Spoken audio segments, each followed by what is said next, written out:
Welcome to Living Chassidus. Together, let's live the Chassidus we learn. Okay, good morning everybody, and welcome to Chassidus in the morning. Basi Legani, 15 minutes, Achana for Yud Shvat, change your life. So we're in a little bit in chapter 2, continuing today, and hopefully we'll finish chapter 2 today. So basically we're discussing to understand, because we talked about in the first parak, that in order to bring Hashem back down the way it was, it's through Iskaf and Ishapcha, through taking control of our lives and making the right choices, and recognizing, as we talked about, recognizing when the Yetzer Hara is talking, Nefesh is talking, when Nefesh Habahemis is talking. And so I want to tell a quick story that connects with this point. So basically, when I was a few years ago, I learned this Maimon. It wasn't the first time, of course. I'd learned this plenty of times, but it was around this time of year, and I was learning. I was still in this koil type of thing that I'd made for myself, and on Sundays I had off. So on Sundays I end up wasting a lot of time doing a lot of not good, nothing productive, not productive things. So one of the things I was doing, let's say watch YouTube videos, but it wasn't like one video to like relax my head from all the hard week or something. It was a lot. I remember I was watching something about the slums of India. So basically what happened was, so I was doing this most of the day, and then at the end of the day, at like 4 o'clock or something, my wife, Michal, she comes to me, she says, Sharon, go learn something. I was like, go learn something. Why? And also I have to just preface that in those days, learning, I didn't consider it as something necessarily enjoyable. It was something necessary, and I want to be a firm, religious, Chassidish person, so you need to learn. But I didn't look at learning as like an enjoyable pastime, so to speak. I'm like, learning? Why? I'm having a good time doing this, watching this YouTube video. So she's like, every week you do this, and every week you're unhappy. And I was like, what are you talking about? I'm unhappy. Why would I be unhappy? Like, I like doing this. So basically, I was like, I don't know what you're talking about. And I just kept on going and watching. So basically, I came in the night, and suddenly I wasn't so happy. I wasn't feeling great. And I started to think to myself, my Yetzer Hara started talking. He said, you wasted your day. You didn't learn any chitas. And look, the one day off, which is the one day that you can sort of prove yourself how much you've worked on yourself to be a proper mensch. And look at you, you failed with flying colors.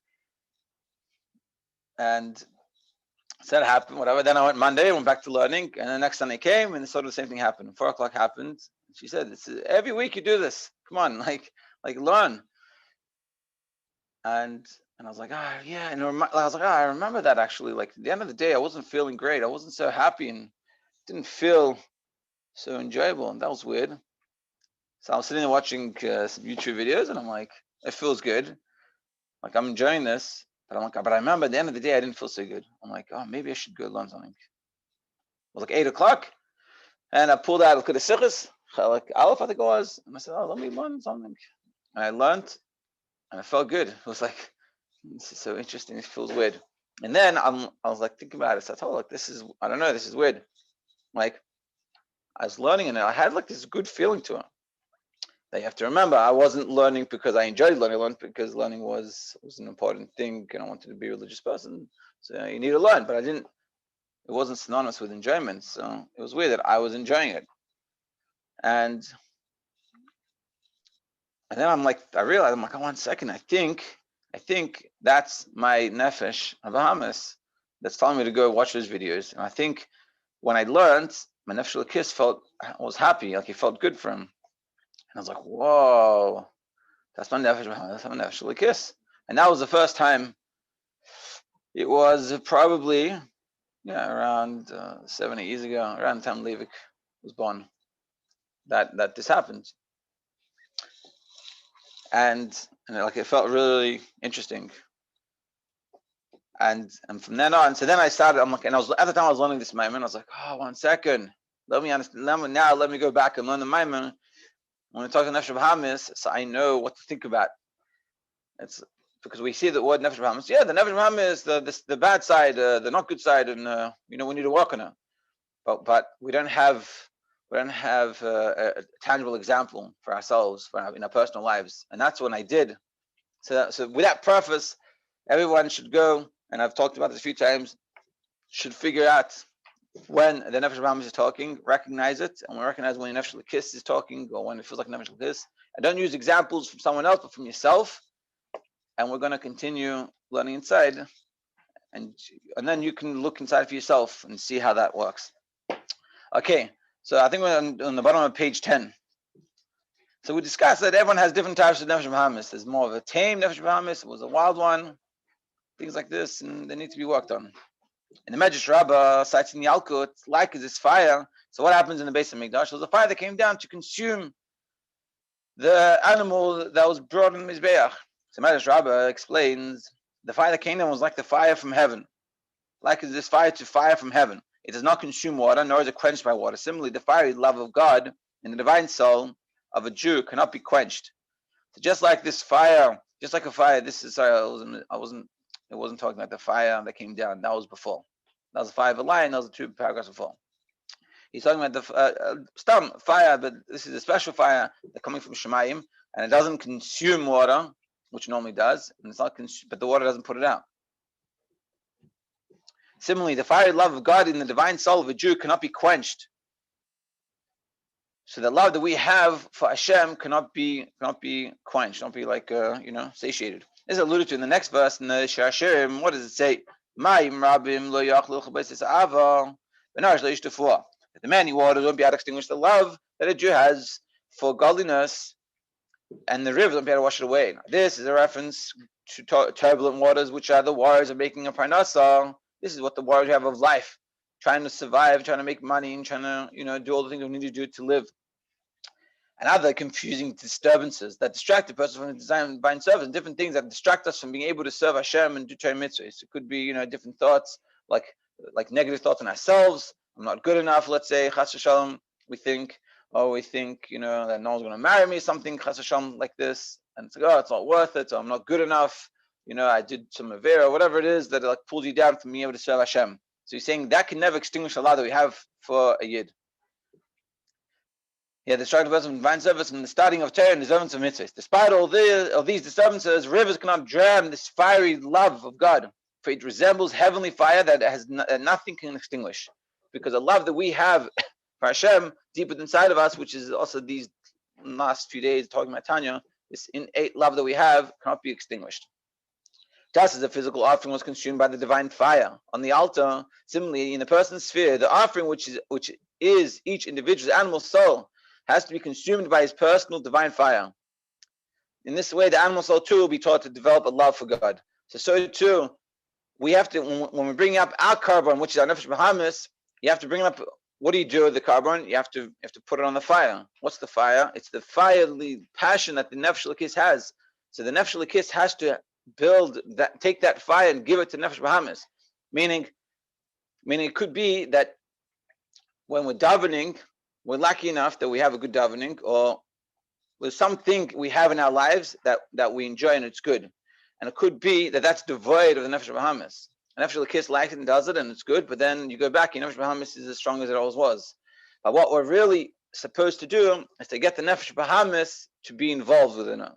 That also she will enjoy whatever it is that I'm doing.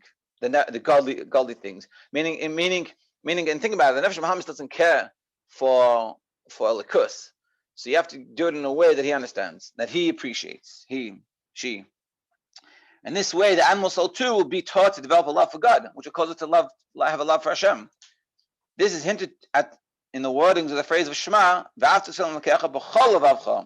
does it say? Love Hashem your God with all your hearts. What is all your hearts? The word your heart is not just libcha, not your heart, but levavcha. 2 vases. The double of the middle letters has just a plural form, and this is thus interpreted by the Talmud to mean that a man is commanded to love God with the whole of your jewel hearts, both your desires, so that the animal soul too will love divinity, that Nefesh Habahemis also should love it. A simple example that I have, that maybe some of you have already heard, but I'll say it again anyway, is that there was a stage that I saw in 770, those Danishes given out if people would learn. So I decided to go and get up earlier so I could go learn Chassidus or eat Danish and learn Chassidus. And in the beginning, I was like, "Oh, what do you mean? It doesn't make sense. Why would I go to eat Danish? It's not Chassidus. It's not the right thing to do."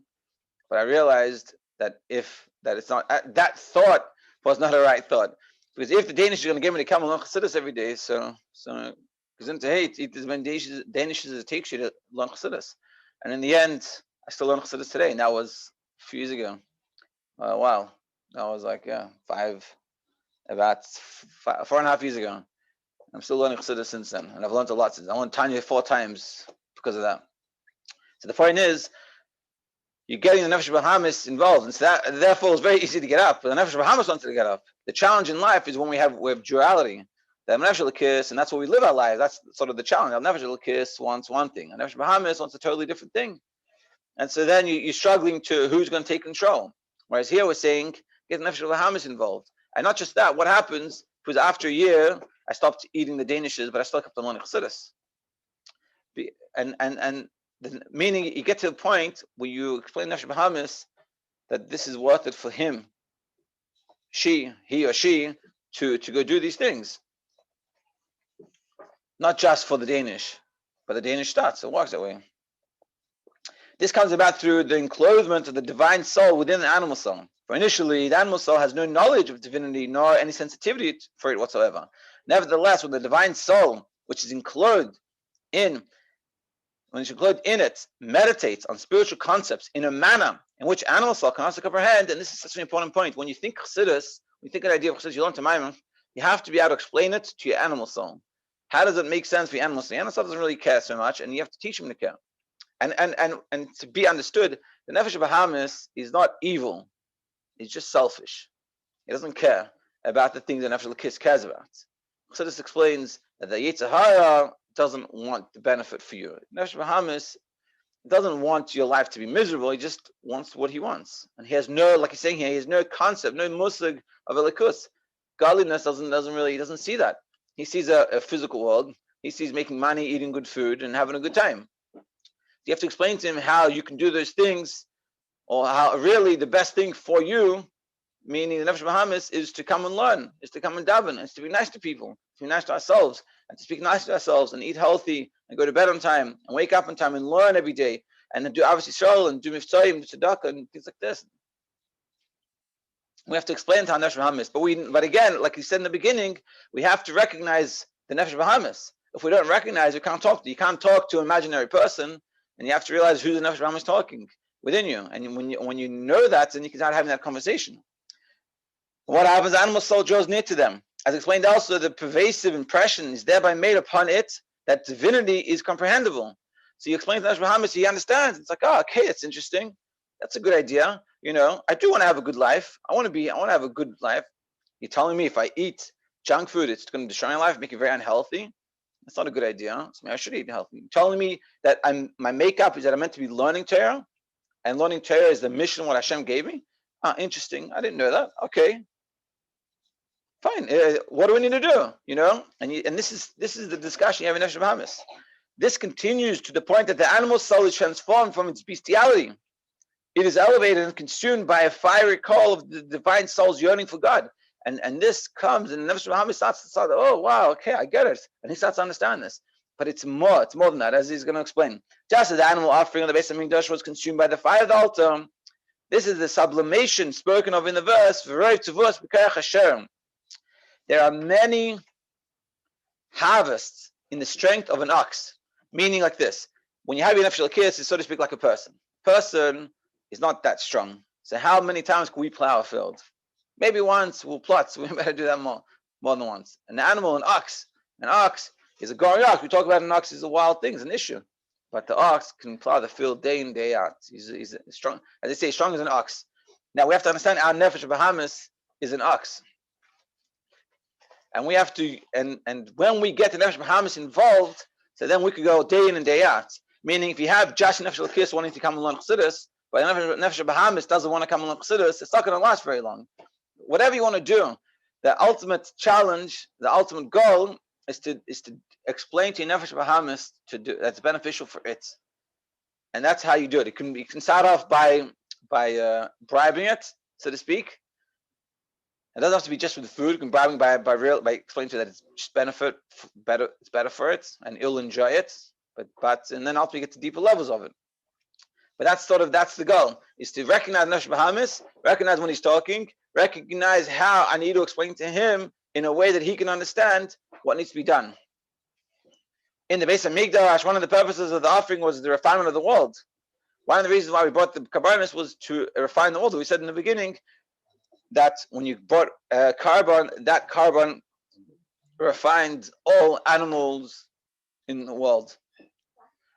The offerings of a physical sacrifice cause the godly spark invested within the mineral, as we're saying here, in the mineral, vegetable, and the animal components of the world to be refined and elevated. Similarly, the offering of a spiritual sacrifice within oneself refines and elevates the animal soul and transforms the darkness to light. So too with us, when we do this, when we convince the Nefesh Habahemis in this one area, it affects the Nefesh Habahemis totally. It becomes more sensitive to godliness. The ultimate extent is that your Nefesh Habahemis is coming along with you and he's helping you along. Just like, trying to get anywhere in the olden days without a horse took a long time, but use the horse, you can get very far. So to get in Nefesh Habahemis, you can go very far. And even more, the whole purpose of the Nefesh Elokis coming down, as explained, I think you said it in Tanya. I think you said it in Kushit Tefillin. The whole purpose of we did. I think the whole purpose of the Nefesh Elokis, it wasn't for itself, is to refine the Nefesh Habahemis and to get the Nefesh Habahemis involved. And this is what you need to do. In this manner, they should make me a sanctuary and I should dwell within them, within each individual. And when we do this, we work on Nefesh Habahemis to get it involved. So then you're making a big Beis HaMikdash. This is accomplished through his divine service subordinating his animal nature, particularly in the manner that leads it to transformation. For then, as the Zohar states, when the Sitrach is subdued, the glory of Hashem rises thereby and is diffused throughout all the worlds. This refers to the revelation of the transcendent light, which is called Sof Kol, as explained in the first parak, first chapter, that through doing this, through subordinating, through iskafia, and ultimately his hapcha, and transforming yourself, that causes the level of Sof Kol, which you talked about, that level of transcendent light, like the teacher teaching, that's equally to everyone, to come and express itself in this world. So, Kitzur, the summary, this chapter explains the parallels between the offering of a sacrifice in the Beis HaMikdash and an individual's divine service of self-refinement. It emphasizes that drawing near to God depends on one's sacrificing something from within himself. Meaning, we discussed the fire from above, i.e., the way in which the godly soul, enclosed as it is within an animal soul, teaches it to share its love for God. So ultimately, that's the purpose, to get on Nefesh Habahemis, to love God. But in order to do that, we have to recognize what Nefesh Habahemis is. And the homework is to recognize, to try to figure out when the Nefesh Habahemis is talking, when Nefesh Elokis is talking. Everyone, I hope you have a good day. It was a little long. Sorry about that.